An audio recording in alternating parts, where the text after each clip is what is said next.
اس conference کے ذریعے یہی پیغام دیا گیا ہے کہ اردو کے ساتھ ساتھ سندھی، بلوچی، سرائکی، پشتو اور تمام دیگر زبانیں، ان سب کی ثقافت دراصل پاکستان کی ثقافت ہے. یہ سب پاکستان کی ثقافت کے مختلف رنگ ہیں جو ایک دوسرے کے ساتھ مقابلے کی بجائے کلچرل ڈائیورسٹی پیدا کرتے ہیں، اور یہی اس ملک، اس پیارے وطن پاکستان کی ثقافت کا حسن ہے. یہ چاہتے ہیں کہ اس ملک کے چاروں صوبے، ہر زبان بولنے والا، ہم سب پاکستانی ہیں، ہم سب اکٹھے مل کے اس ملک میں جو مسائل ہیں ان کا اکٹھے مل کے مقابلہ کریں. لیکن انفارچونیٹلی ریسنٹلی جو ہماری سیاست ہے، میں ثقافت کو نہیں کہوں گا لیکن ہماری سیاست خاص طور پہ وہ ڈویسو ہو گئی ہے. ہم کہتے ہیں ثقافت ہم سب کو ملاتی ہے. جو ہم کھیل کی تقریب میں جاتے ہیں ہم کہتے ہیں کہ جی کھیل جو ہے ہم سب کو ملاتے ہیں.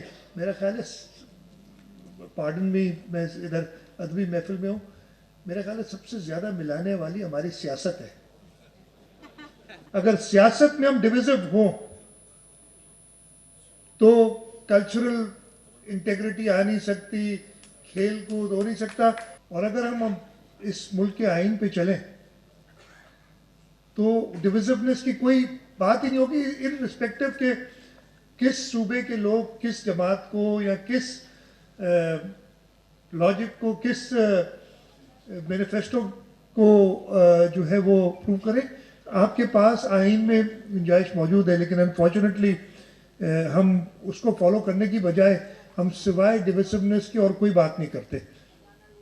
تو اللہ کرے کہ ہمارے ملک کے سیاستدان ادیبوں سے سیکھیں، اور جیسے آج ہم سب ساتھ مل کے یہاں بیٹھے ہیں، چاروں صوبوں سے لوگ آئے، دنیا بھر سے لوگ آئے ہوئے ایک کاز کے لیے، عالمی اردو کانفرنس، اردو کے فروغ کے لیے ہم سب ساتھ مل کے یہاں بیٹھے ہیں.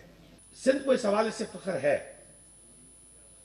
کہ سندھ نے جو ہمارے مفکرین ہیں، وہ ریاست کی لیول پہ میں بات کر رہا ہوں، اسٹیٹ کی لیول پہ، پروونشل گورنمنٹ کی لیول پہ بات کر رہا ہوں، کہ ہم نے شاہ عبد اللطیف بھٹائی کو، سچل سرمست کو، مصری شاہ کو ہم نے آن کیے رکھا ہے. مگر بدقسمتی سے یہ بات کہنے کی ضرورت ہے مجھے یہاں پہ کہ پنجاب میں نے کبھی نہیں سنا کہ پنجاب کا چیف منسٹر کسی محفل سماع میں وہ جا کے بلّہ شاہ کی قصور میں بیٹھے. اب اسٹیٹ پیٹرنیج آپ کے پاس نہیں ہے ان کو دینے کے لیے، ہم نے نہیں دی ان کو. اور سندھ نے سرنڈر نہیں کیا پارٹیشن کے بعد بھی، اپنی زبان پہ سرنڈر نہیں کیا انہوں نے. بدقسمتی سے بہت سی زبانوں نے کر دیا تھا. ہمیں کسی زبان سے کوئی نفرت نہیں ہے، ساری زبانوں سے محبت کرنے والے ہیں ہم، اس لیے ہم یہاں پہ بیٹھے ہوئے ہیں. مگر یہ ضرورت ہے کہ عمران خان صاحب یا چیف منسٹر پشاور کے پی کا جو چیف منسٹر ہے، وہ وہاں ایک دن ہم سنیں کہ وہ خوشحال خان خٹک اور رحمان بابا کے کسی تقریب میں موجود ہے، یا اس پہ بھی کانفرنس ہو رہی ہے یا کوئی محفل ہو رہی ہے. تبھی ہم جا کے اس کاؤنٹر نیریٹو جو کاؤنٹر کلچرل نیریٹو ہے ہم کریٹ کر سکیں گے، اور دنیا کو ہم بتا سکیں گے کہ ہمارے پیچھے یہ سارے کھڑے ہیں.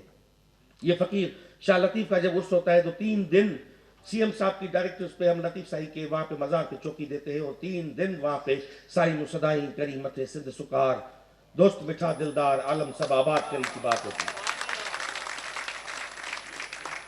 اور مراد علی شاہ صاحب ہر شاہ عبد اللطیف کے اس پہ وہاں پہ وہ شرکت کرتے ہیں اور موجود ہوتے ہیں. اس لیے یہ سوال اٹھانے کی ضرورت ہے کہ اگر ہمیں ان کو جواب دینا ہے. سب سے بڑا چیلنج جتنے یہاں پہ حارث خلیق صاحب نے اور شمیم حنفی صاحب نے جتنی باتیں کی، میں سمجھتا ہوں ان سب باتوں کو آگے لے چلنے کے لیے ہمیں اپنے پس منظر کو، اپنے تاریخی تشخص کو اون کرنا پڑے گا. اور وہی فکر ہے جو بر صغیر میں اجمیر سے لے کے اور نظام الدین اولیاء کی دربار سے لے کے بلّہ شاہ کی قصور تک وہ انتہا پسندی اور ملائیت اور رجت پسندی سے لڑتا آیا ہے. وہی فکر لڑتا آیا ہے، اس فکر کو عام کرنے کی ضرورت ہے. زبان ہمارے میڈیم ہے, ہم زبان میں ہم گفتگو کرتے ہیں, ہم بات کرتے ہیں, بات فکر کی ہے.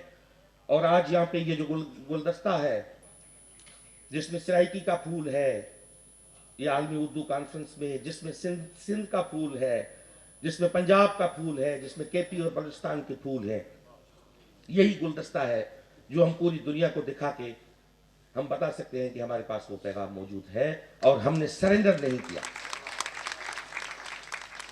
ہم نے سرنڈر نہیں کیا. ہم آج تک اگر مطالعے میں ہیں, مشاہدے میں ہیں, تو ہم آج تک مجاہدے میں بھی ہیں.